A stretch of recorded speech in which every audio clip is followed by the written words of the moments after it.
verdad que hay que tomar vino en Purim? ¿Es verdad que hay que emborracharse en Purim? ¿Y los niños también? Shalom amigos, soy Mora Silvana, bienvenidos a mi canal.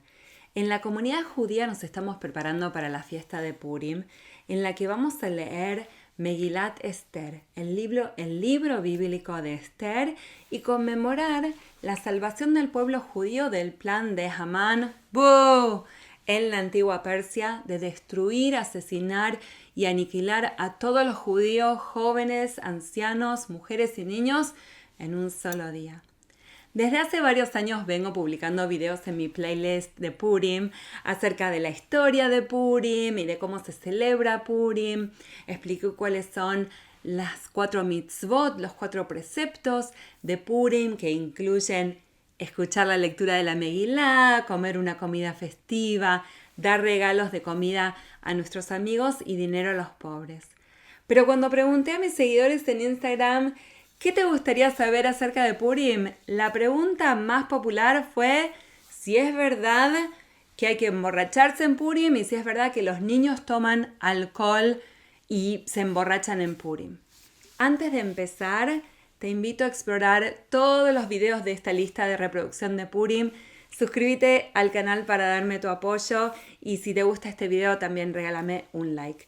Y si vos o alguien que conoces tiene problemas con el alcohol u otras sustancias adictivas, por favor, consulta a tu médico, acércate a las instituciones de tu ciudad que ayudan con las adicciones, ¿ok? Pero vamos a aprender, dale. La costumbre de beber vino en Purim se deriva de una cita en el Talmud atribuida a Rava, un rabino del siglo IV, que dice: uno debe beber en Purim hasta que esa persona no pueda distinguir entre maldecir a Hamán y bendecir a Mordejai. Esto lo encontrás en el Talmud Babli en Megilá 7b. Dejar de distinguir entre Mordejai, el héroe del libro de Esther, y Hamán, su villano. Lo que resulta preocupante es que estos extractos del texto han dado a muchos judíos religiosos una excusa para beber en exceso y se han reportado lamentablemente en distintos países casos hasta de menores de edad intoxicados principalmente en círculos hasídicos. Y esto también ha generado que muchísimos rabinos y líderes comunitarios escriban artículos y den prédicas exhortando a los miembros de sus comunidades a comportarse con Kiddush Hashem, santificando el nombre de Dios y no hacer Hilul Hashem al actuar inapropiadamente.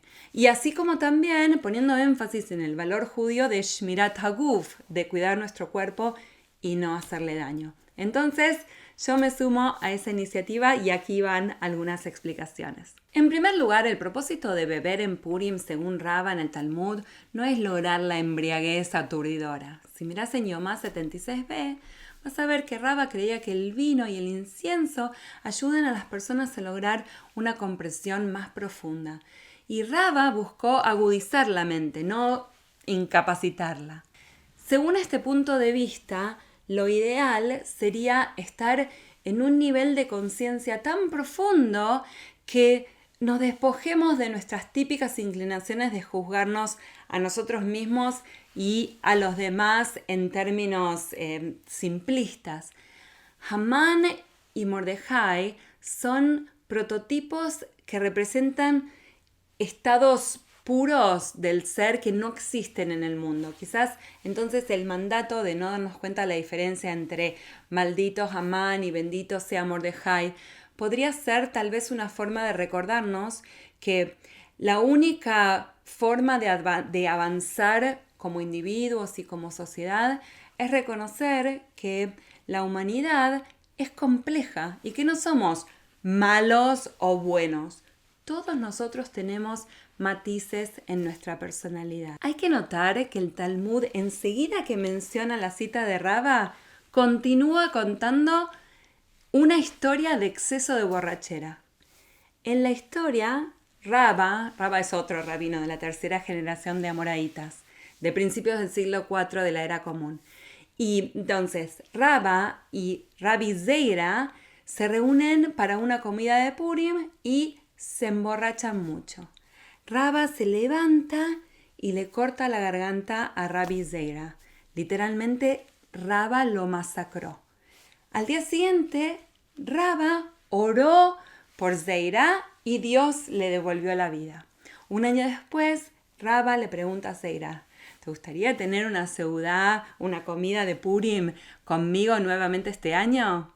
Y Rabbi Zeira le responde, uno no puede contar con un milagro cada vez. Esto lo encontrás en Megilá 7b. Esta historia, de alguna manera, nos lleva a entender que emborracharse te podría conducir al asesinato o a cualquier otra conducta totalmente inaceptable.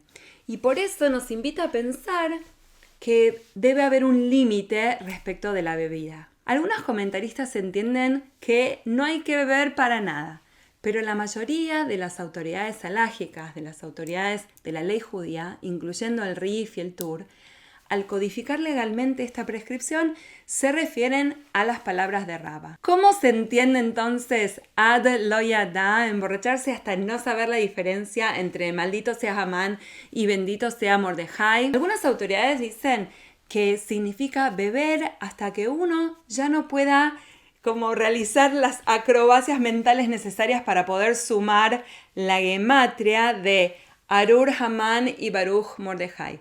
Cada letra en hebreo corresponde a un número, entonces, según la gematria, ambas frases suman 502. Algunos sugieren que el punto de embriaguez es simplemente el lugar donde uno sería incapaz de recitar un antiguo poema litúrgico. Y otros explican que significa beber hasta que uno ya no pueda decidir cuál fue el milagro mayor, si la caída de Hamán o el ascenso meteórico de Mordejai. El comentario de Beit Yosef en el Shulchan Aruch se refiere a emborracharse en Purim como En leja avera gedolah mezu, la peor de las transgresiones. Y su conclusión es que uno simplemente debe beber un poco más de lo que está acostumbrado. La mayoría de la gente, no digo todos, pero la mayoría no suele beber mucho, así que un poquito más de lo acostumbrado es suficiente.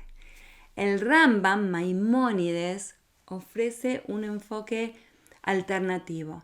El Rambam sostiene que uno debe beber hasta que se duerma de la embriaguez. Es decir, si uno bebe y luego se queda dormido, típico yo, ha cumplido con su mitzvah de beber en Purim ad lo yada. Durante el sueño uno ciertamente no puede distinguir entre Arur, Hamán y Baruch Mordejai, ¿no? El Rema, al codificar la cantidad adecuada para beber en Purim, combina estos dos enfoques. Beber un poco más de lo que uno está acostumbrado a beber regularmente y luego irse a dormir. Y agrega que esto se aplica incluso sin emborracharse. Y ahí uno cumple con este precepto. Cabe señalar que incluso aquellos que dictaminan que hay que emborracharse agregan una advertencia muy importante.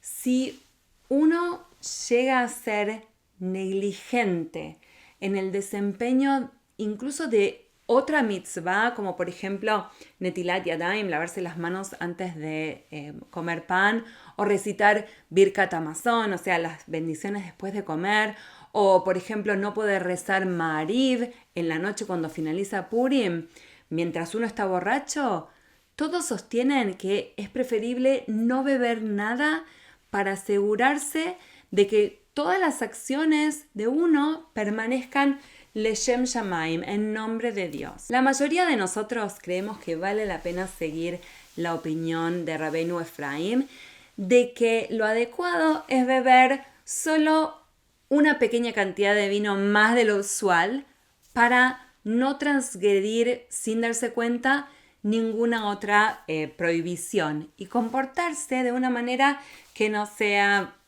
Hilul Hashem, que no profane en nombre de Dios. Yo personalmente coincido con las autoridades que sugieren que beber no es un precepto o un requisito de Purim, tal vez una sugerencia.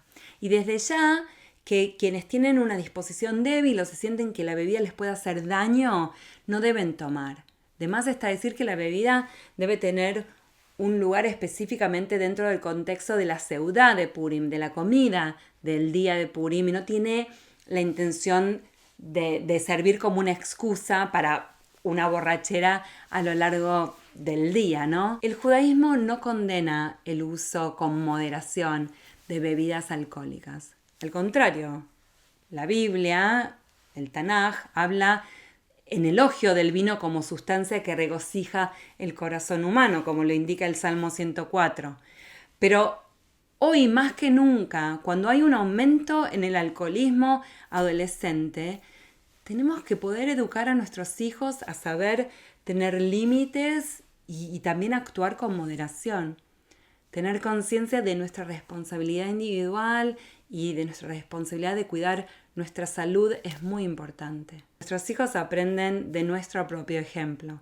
Aprenden mucho más de nuestras acciones, de cómo nos comportamos, de que lo que decimos. Yo creo que es importante que antes de Purim podamos tener una conversación seria acerca del peligro de los excesos del alcohol y también de otras sustancias con nuestros familiares, con nuestros amigos y especialmente con nuestros hijos. En la descripción de este video te voy a dejar los artículos y las fuentes en las que me basé para hacer este video. Te deseo Hag Purim Sameach, un feliz Purim para ti, para tu familia, para tus hijos, para todos los que más querés. Nos vemos muy pronto. Leitraot.